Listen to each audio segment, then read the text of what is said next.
What happens when a living body moves faster than gravity was ever meant to allow? High above the ground, a falcon folds its wings. The world turns vertical, speed explodes. In seconds, the air becomes pressure. Vision should fail, bones should break, but the dive continues. No machine survives this unprotected. No human body ever could. So how does a bird do it? How does it dive faster than anything else in nature and live to hunt again? That question is the journey of this video. If this kind of calm, curious exploration fascinates you, like the video, share your thoughts, and subscribe. Now let's start where the fall truly begins. Long before the dive begins, the falcon climbs. It doesn't rush, it circles, higher and higher, riding invisible columns of rising air. From the ground, the bird is already hard to see. From this height, the landscape loses detail. Fields flatten, trees become texture. Movement stands out more than shape. This is where the hunt truly starts. The falcon isn't chasing yet. It's choosing a moment. Below, prey moves unaware, bound to horizontal space.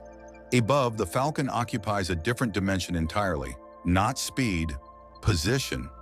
At this altitude, gravity is an ally waiting to be released. Air density changes. Wind direction shifts. Small adjustments of the wings correct the body without effort. Nothing about this phase looks violent. There's no tension in the posture, no sign of what's coming. But every circle tightens the setup.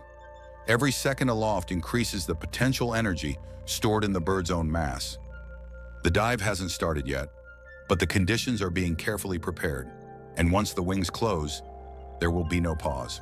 The moment the falcon commits, everything changes. Its wings pull inward. The body tilts forward.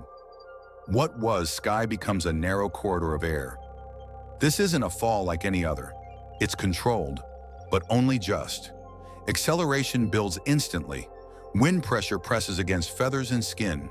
Sound disappears into vibration. From the falcon's perspective, the ground is no longer below. It's ahead. Rushing closer at a pace the eye was never meant to track. At these speeds, even tiny movements matter. A slight shift of the tail alters direction. A subtle twist of a wing corrects spin. There's no flapping, no brute force.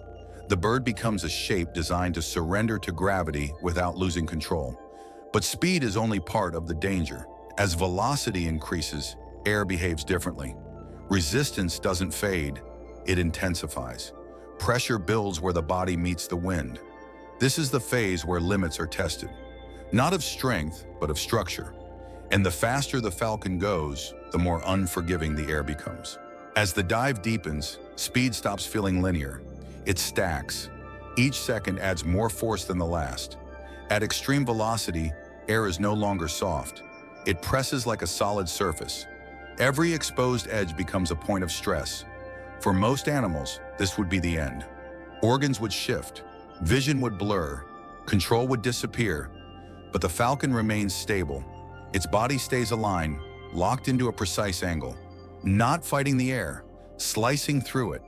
Yet danger is everywhere. Too steep and control is lost. Too shallow and speed collapses. A fraction of a degree can mean success or failure. Below, prey grows larger by the second. Above, there's no room to correct mistakes. This is where instinct alone isn't enough. The dive demands absolute coordination between body, senses, and environment. The falcon is now moving faster than most animals ever will. Faster than fear could react. And still, the dive continues. Because surviving this speed requires something far more specific than courage. It requires a body built for forces few living beings ever experience.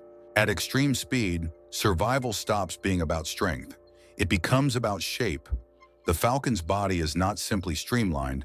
It is compressed, reinforced, and balanced in ways that reduce stress before it forms. Its chest is rigid, protecting vital organs from sudden pressure changes. Bones are dense but not heavy, built to resist bending without adding mass. Nothing protrudes without purpose. Feathers overlap like scales, creating a smooth surface that seals the body against turbulent air. This prevents fluttering, which at these speeds would tear control apart. Even the position of the head matters. Pulled tightly into the body, It reduces drag and protects the neck from snapping forces. But pressure doesn't only act outside. Inside the body, forces rise just as quickly. Blood wants to rush. Organs want to shift. The falcon's internal structure counters this with tight containment. Muscles brace the core. The skeleton absorbs load instead of transmitting it forward. This isn't armor, it's distribution. Instead of resisting force head-on, the falcon spreads it across the entire body. And that principle becomes even more critical when the senses are pushed to their limits. At this velocity, vision should fail. For most animals, it would. Air pressure dries the eyes. Rapid motion blurs detail. The brain can't process changes fast enough. But the falcon keeps its target in focus. Its eyes are built for extreme motion. They don't just see sharply, they process rapidly. Information reaches the brain faster than in almost any other animal. A specialized internal structure stabilizes the eye during the dive. While the body accelerates, the image remains steady. This prevents disorientation when speed peaks. There's also protection. A translucent inner eyelid sweeps across the eye mid-dive. It shields the surface from wind and debris without blocking vision. Like goggles, but biological. Depth perception remains intact. Distance collapses quickly, yet timing stays precise. The falcon isn't reacting in panic. It's tracking. This ability isn't about intelligence alone. It's about synchronization. Eyes, brain, and body operate on the same accelerated clock. No delay, no hesitation. And with vision preserved, the falcon can afford to do something even more dangerous. It can stay in the dive longer. At extreme speed, breathing becomes a problem. Air doesn't flow gently into the body anymore. It slams. Pressure rises with every fraction of a second.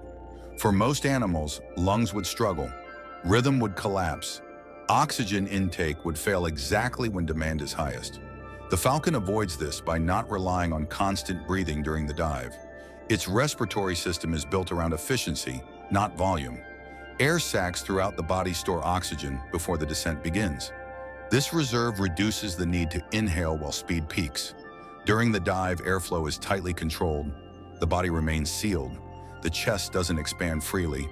This prevents sudden pressure differences from damaging delicate tissue. Instead of breathing harder, the falcon breathes smarter. It prepares in advance, then minimizes movement when stability matters most. Even the timing of the dive reflects this constraint. The falcon doesn't stay at maximum speed longer than necessary. Every second is calculated. Oxygen is conserved. Control is preserved. And when the moment comes to strike or pull away, the body is still responsive. Because surviving the dive isn't just about enduring force. It's about maintaining function until the very end. At these speeds, the greatest threat isn't impact, it's separation.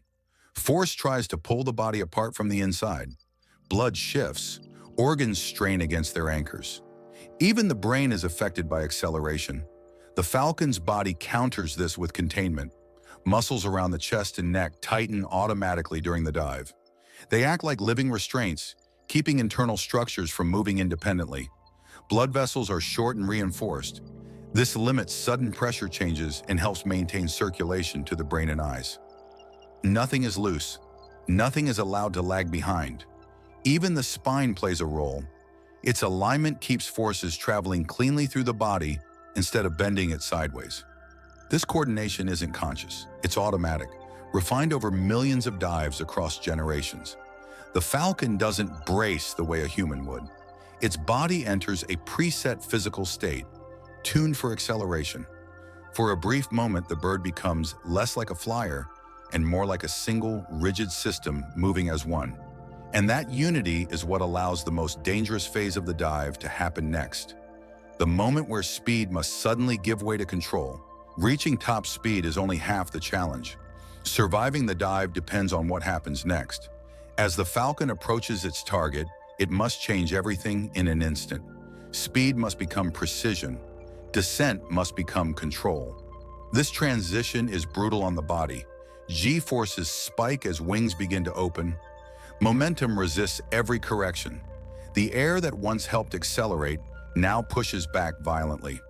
For most animals, this would cause blackout or loss of coordination, but the falcon's body is prepared for it. Blood flow is regulated to keep the brain supplied during sudden deceleration. Muscles absorb shock as wings spread in carefully timed stages, not all at once. Nothing is abrupt. Even the slowdown is engineered. The falcon doesn't stop the dive, it reshapes it. By redirecting force instead of opposing it, the bird avoids tearing itself apart. Speed bends into a curve. Gravity becomes horizontal again.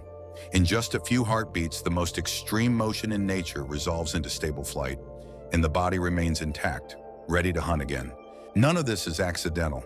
The falcon didn't learn to survive the dive. It was shaped by it. Over countless generations, individuals that misjudged speed didn't pass on their traits. Those whose bodies handled pressure, control, and timing did. The result is an animal refined not just for flight, but for extremes. Every adaptation works together. Structure supports vision, vision guides control, control protects the body. Remove one element and the system fails. This is why the dive looks effortless. Not because it's easy, but because the body no longer struggles against physics. It cooperates. The falcon doesn't overpower gravity or air resistance. It uses them precisely where they become useful. Speed becomes a tool, not a risk. Acceleration becomes predictable. Limits become familiar territory. In this sense, the dive isn't a reckless act. It's a highly specialized behavior, repeated because it works. A narrow solution to a very specific problem. And that solution pushes life closer to physical boundaries than almost any other animal ever has. At first glance, the falcon's dive looks like a display of speed. But speed is only the surface. What truly matters is balance. Between gravity and air, between force and control, between risk and precision. The falcon doesn't survive the fastest dive in nature by defying physics. It survives by aligning perfectly with it. Every descent is a brief negotiation with limits. Go too far and the body fails. Stay within them and the hunt succeeds. This is why the dive remains so rare in the animal world.